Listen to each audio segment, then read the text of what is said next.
2028ರ ವಿಧಾನಸಭಾ ಚುನಾವಣೆ ಇನ್ನೂ ದೂರದಲ್ಲಿದೆ. ಆದ್ರೆ ಕರ್ನಾಟಕದ ರಾಜಕೀಯದಲ್ಲಿ ಈಗಲೇ ಮುಖ್ಯಮಂತ್ರಿ ಕುರ್ಚಿಯ ಚರ್ಚೆ ಶುರುವಾಗಿದೆ. ಅದರಲ್ಲೂ ಕನ್ನಡ ಪರ ಹೋರಾಟಗಾರ ವಾಟಾಳ್ ನಾಗರಾಜ್ ನೀಡಿರುವ ಹೇಳಿಕೆ ಭಾರಿ ಕುತೂಹಲವನ್ನ ಮೂಡಿಸಿದೆ. 1967ರಲ್ಲಿ ಮುಖ್ಯಮಂತ್ರಿ ಎಸ್ ನಿಜಲಿಂಗಪ್ಪ ಅವರು ತಮ್ಮನ್ನ ಸಚಿವರನ್ನಾಗಿ ಮಾಡೋದಾಗಿ ಹೇಳಿದ್ರು. ಆದ್ರೆ ತಾವು ಉಪಮುಖ್ಯಮಂತ್ರಿ ಆಗುವ ಅವಕಾಶವನ್ನ ಕೂಡ ಒಪ್ಪಿಕೊಳ್ಳದೆ ತಮ್ಮದೇ ಹಾದಿಯಲ್ಲಿ ಮುನ್ನಡೆದಿದ್ದಾಗಿ ವಾಟಾಳ್ ನಾಗರಾಜ್ ಹೇಳಿದ್ದಾರೆ. ಅವತ್ತು ಉಪಮುಖ್ಯಮಂತ್ರಿ ಆಗಲು ಒಪ್ಪಿಕೊಂಡಿದ್ರೆ ಇವತ್ತು ನಾನು ಈ ಸ್ಥಾನದಲ್ಲಿ ಇರ್ತಿರ್ಲಿಲ್ಲ. ಈಗಲೂ 2028ಕ್ಕೆ ನಾನೇ ಮುಖ್ಯಮಂತ್ರಿ, ಅದರಲ್ಲಿ ಯಾವುದೇ ಅನುಮಾನ ಇಲ್ಲ ಅಂತ ವಾಟಾಳ್ ನಾಗರಾಜ್ ಹೇಳಿದ್ದಾರೆ. 2028ರ ಬಳಿಕ ಕನ್ನಡಿಗರ ಪರವಾಗಿ ಹೊಸ ರಾಜಕೀಯ ಯುಗ ಆರಂಭಿಸುವುದಾಗಿ ಹೇಳಿದ್ದಾರೆ. ಕನ್ನಡ ಪರ ಹೋರಾಟಗಾರರು ಹಾಗೂ ಸಂಘಟನೆಗಳಿಗೆ ಸರ್ಕಾರದಿಂದ ಹೆಚ್ಚಿನ ನೆರವು ನೀಡಬೇಕು ಅಂತ ಪ್ರತಿಪಾದಿಸಿರುವ ವಾಟಾಳ್ ನಾಗರಾಜ್ ಕರ್ನಾಟಕದ ಪ್ರತಿ ಕನ್ನಡ ಪರ ಸಂಘಟನೆಗಳಿಗೆ ತಲಾ 10 ಲಕ್ಷ ಅನುದಾನ ನೀಡುವ ಪ್ರಸ್ತಾಪವನ್ನ ಕೂಡ ಮುಂದಿಟ್ಟಿದ್ದಾರೆ.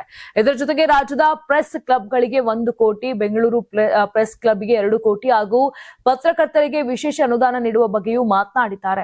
ಈ ಕುರಿತು ಹಿರಿಯ ವಕೀಲರು ಹಾಗೂ ಕಾನೂನು ತಜ್ಞರೊಂದಿಗೆ ಚರ್ಚೆ ನಡೆಸಿದ್ದು ಸಂವಿಧಾನಬದ್ಧವಾಗಿ ಮುಂದಿನ ಕ್ರಮಗಳನ್ನ ಕೈಗೊಳ್ಳುವ ಕುರಿತು ಸಮಾಲೋಚನೆ ನಡೆಸಲಾಗಿದೆ ಅಂತ ವಾಟಾಳ್ ನಾಗರಾಜ್ ತಿಳಿಸಿದ್ದಾರೆ.